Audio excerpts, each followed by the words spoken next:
Hello? Is that good? Okay. Hi, my name is Amy Cheng. I'm a web developer with New York Magazine, and I'm also an artist. Now, each and every one of you has also had personal experience making art. Maybe when you were a child, you worked with crayon, or maybe you picked up painting as a hobby as an adult.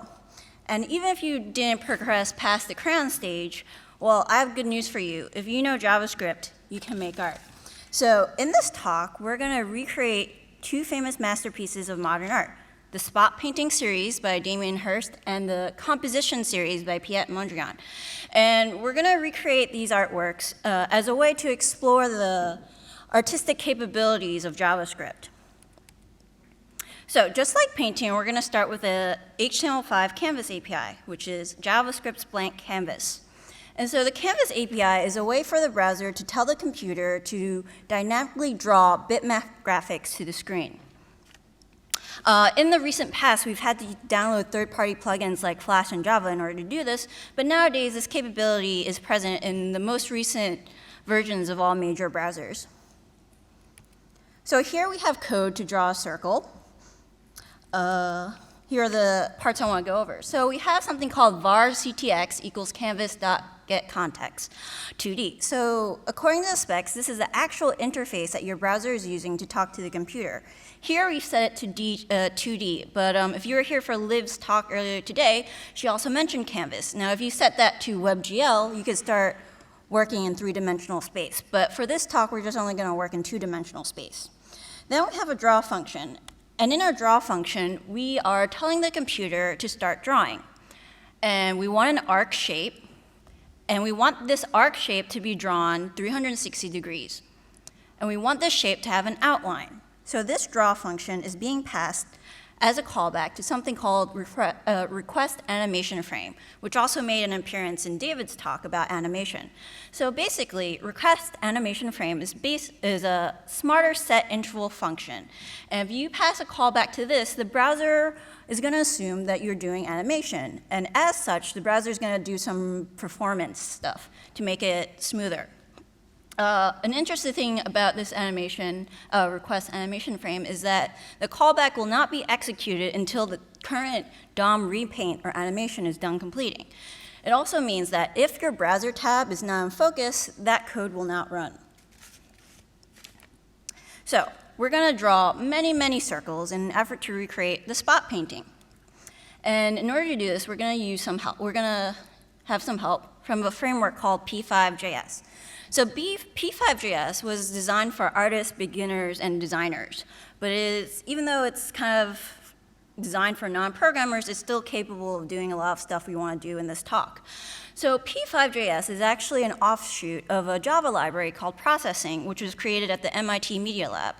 And the intention of Processing's creators was to turn artists into programmers and programmers into artists. And this philosophy is inherited by P5. A disclaimer, my intention is to talk about is to introduce you to concepts, not necessarily advocate P5.js. And those of you who've worked with JavaScript for a long time know that the ecstasy and the agony of JavaScript is that there are many ways to accomplish the same task. For example, here are 3 ways to draw the same circle in 3 different frameworks. So P5, Fabric, and Easel all rely on the Canvas API. And what's similar in all these code examples is that it allows the programmer to draw an ellipse or draw a circle, define the horizontal position, the vertical position, as well as the horizontal or vertical radius. And also, there's a method to fill this circle with color.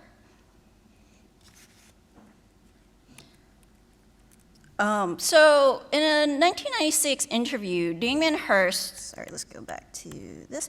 Damien Hirst sort of described his series of spot paintings as a sculpture about infinity. And on his website, he lists about 90 spot paintings created from 1992 to 2012. So about 4 per year. And we're going to procedurally generate many, many spot paintings in just a couple of minutes.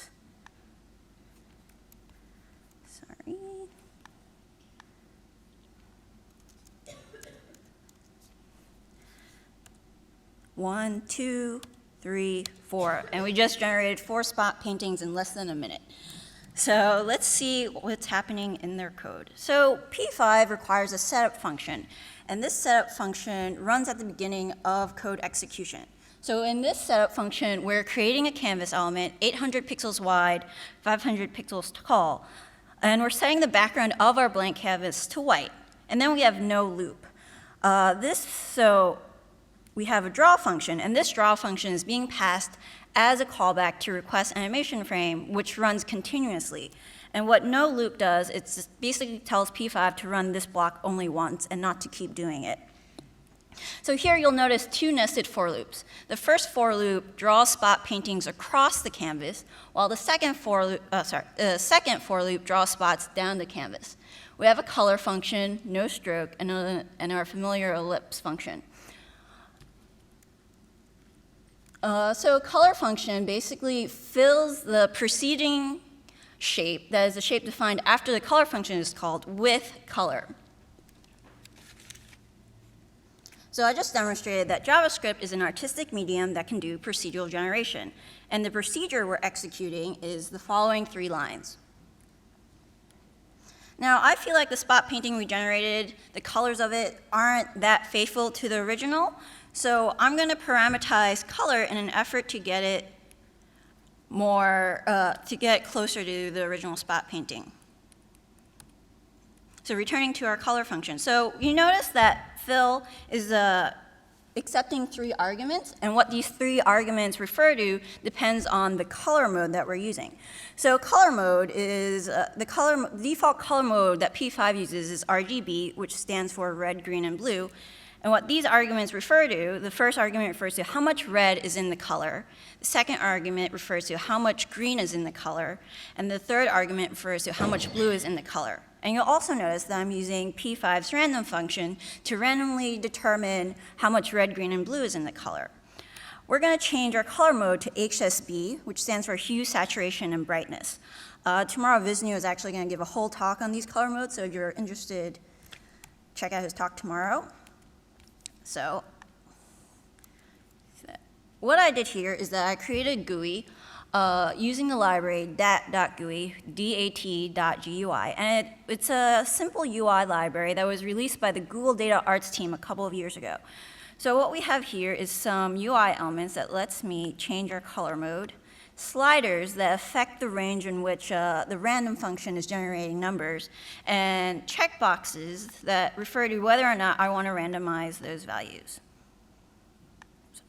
So I'm changing it to HSB, narrowing the color range. As you can see, we have a color theme going on, but that's not what we want to do. We want to make the colors lighter.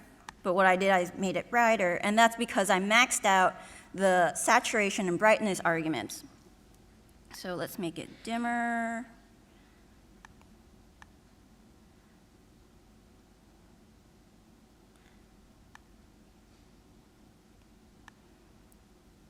I think that's close enough. So what I did is that, we refactored code, and we have a JSON object called machine state. Basically, the UI is changing these properties, and these properties are passed into our refactored color function.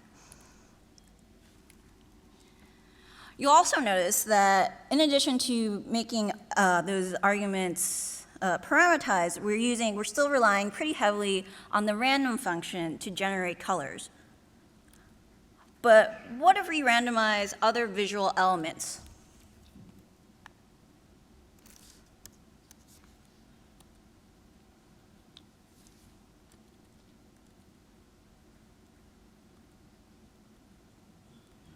So what's happening here is that I'm using the P5 random function to randomly determine the position of each line and width and thickness, as well as the curvature of those lines.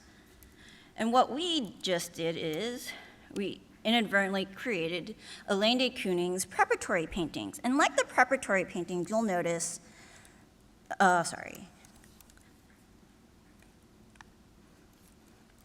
the lines are kind of clustered towards the middle and that it's not really that random.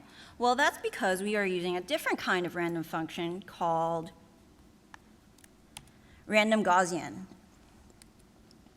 So random Gaussian generates numbers according to a standard deviation. What that means is that it will more likely generate numbers that are closer to the average of the range you passed in. For example, let's say you use a range of 1 to 100. That means random Gaussian will more likely generate numbers that are closer to the average of all the numbers between 1 and 100. Another way to describe what we just did is that we are painting with algorithms.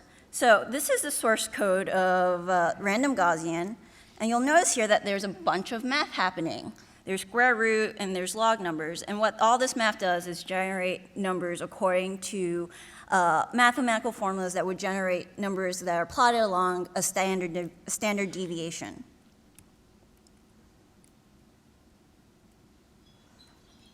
But there are many, many other algorithms that we can use. So in the previous two examples, I just used random.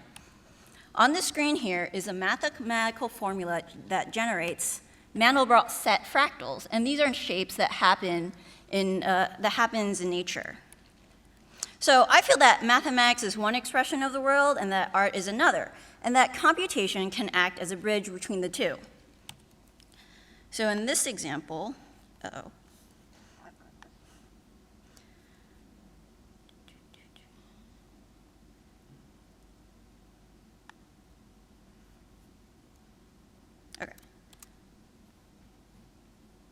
I did not make this example, but so we're basically exploring a Mandelbrot fractal, and this person just is using the Canvas API and native JavaScript to do all this. And what's happening behind the scenes is that mathematical formula that I showed in the previous slides.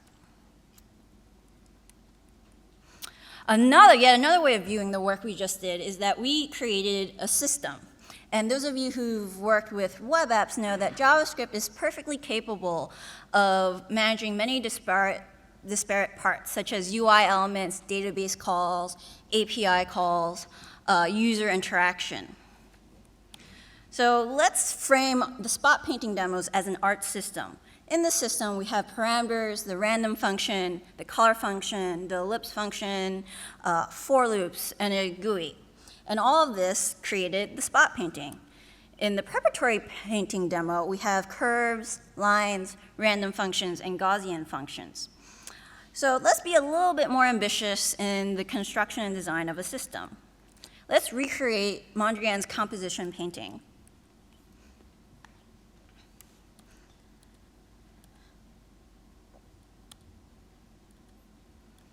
So here I'm using random to place 3 boxes on the canvas, as well as the width and height of each box.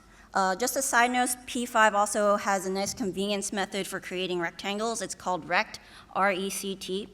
Now, if you'll notice, this painting also is not a faithful recreation of this.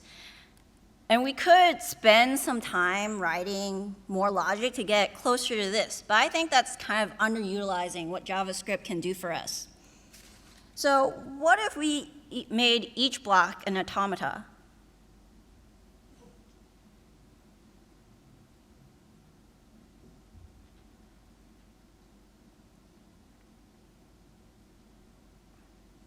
So what's happening here is that each block has has 2 rules defining its behavior, defining how it's running across the screen. Another example, part 2. What's happening here is that the yellow square is chasing the blue rectangle. And once it reaches its target, it just kind of globs onto it.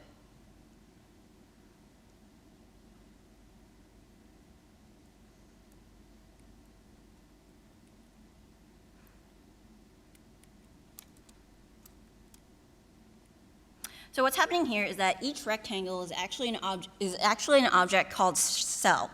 And within cell, there are 2 functions, update and render. Render we're not going to go into. Render basically calls the rect method and the fill method and is the function that actually draws stuff to the screen. What's more interesting about this object is the update function.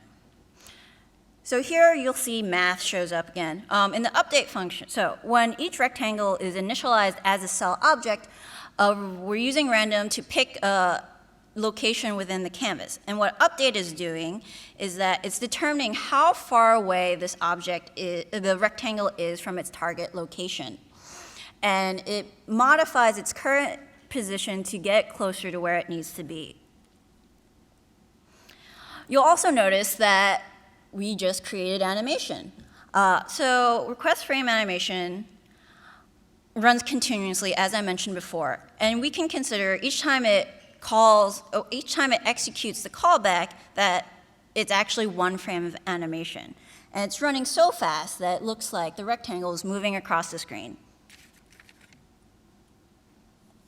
Here's another example of a more complicated system. We've modified our spot painting to be alive. Now, some of you might recognize this as flocking behavior, and you'd be correct. It is an example of flocking behavior, and basically what's happening here is just a modified flocking code example.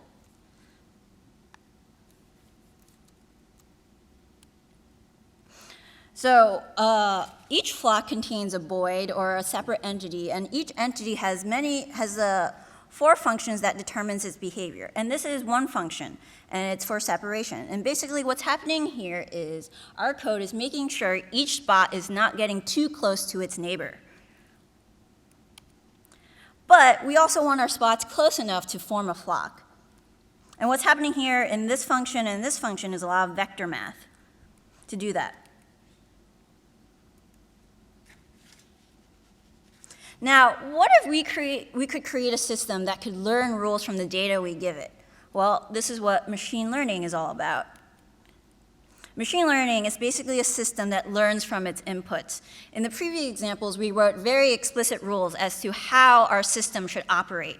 In machine learning, we don't quite know how the system will behave. We have like kind of a goal for it, but we're pretty hands-off with how the system operates. So let's watch code paint. Sorry, I need to refresh. Just debugging it.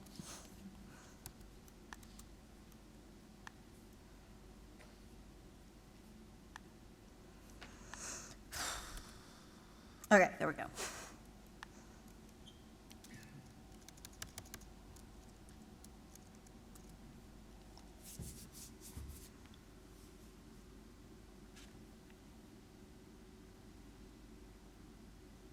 Just give it a little bit.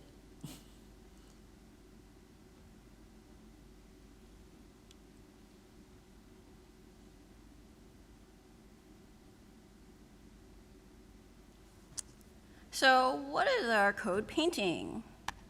It's me. Obviously, it doesn't look exactly like me, but I feel like what the code just did was has a very modern art feel to it, and I feel like this is kind of more expressive of how JavaScript sees the world, or at least this photograph that I gave it.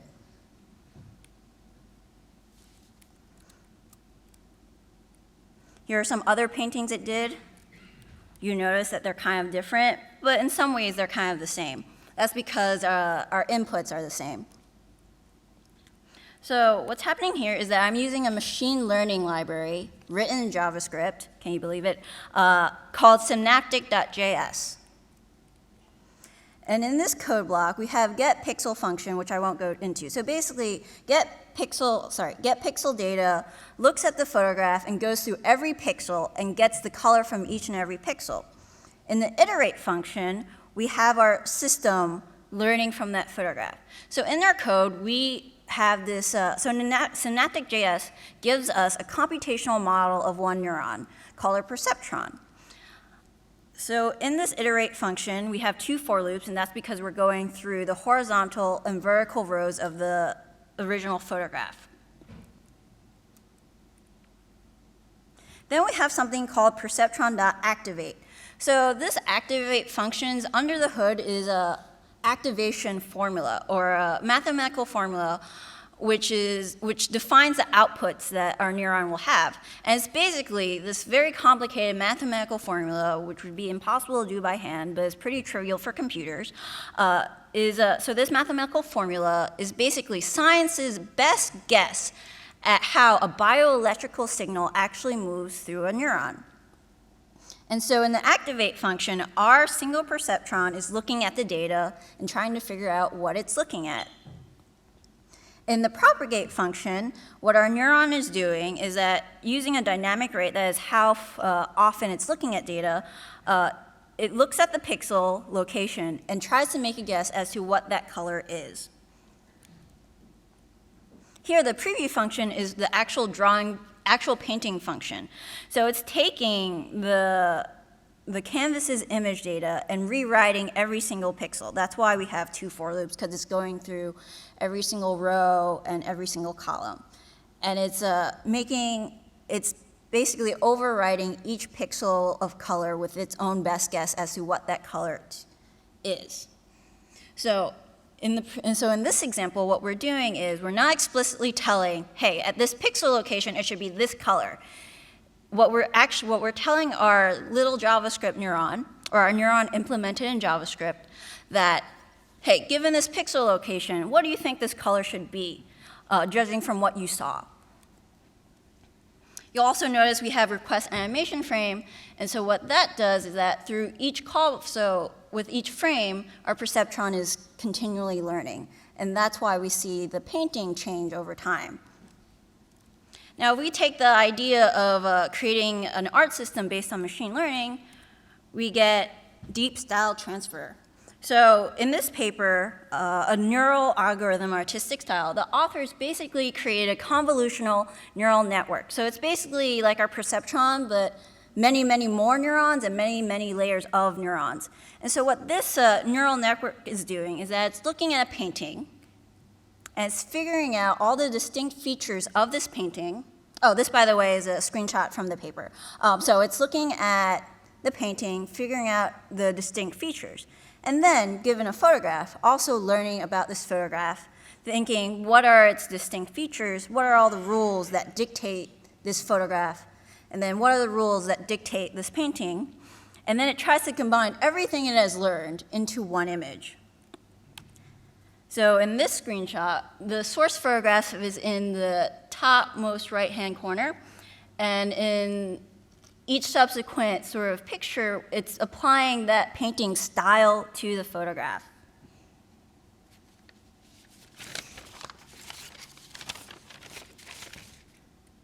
So code is an art medium, but as machine learning has demonstrated, it can be an artist collaborator. So here's a collaboration between me and JavaScript. We have to wait a while because it's learning from that photograph from before, unless it crashed. Oh, there it goes.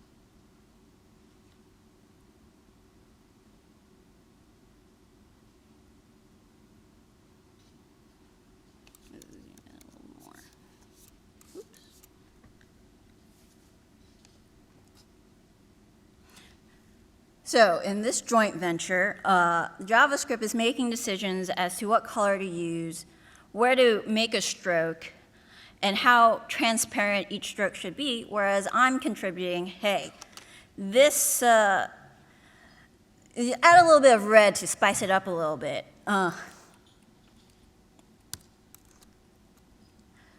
So to review, JavaScript is an artistic medium that can do procedure generation, parameterization, painting with algorithms, creating and running systems, and self-learning, question mark. We have a question mark here because even though I showed some deep style transfer stuff, JavaScript is not capable of doing deep style transfer stuff in a timely manner because it does not have access to the raw processing power it needs.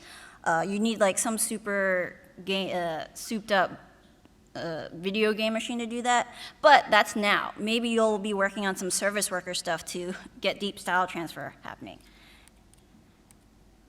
You'll also notice that these rules might apply to other programming languages. But I think JavaScript is a unique artistic medium because iterations are cheap. Since it doesn't need to compile, you can continually make changes to your code and then also continually refine your ideas according to the piece about the piece you're making. And also, it's easily accessible to everyone with an internet connection. This is no way a comprehensive list. If you're interested in this stuff, I would invite you to further explore the capabilities of JavaScript as an artistic medium, but also to not treat your artwork as an app. So what might be a bug that crashes your minimal viable product might actually have some very interesting aesthetic effects. So I hope this talk has gotten you excited about making art with JavaScript. Thanks.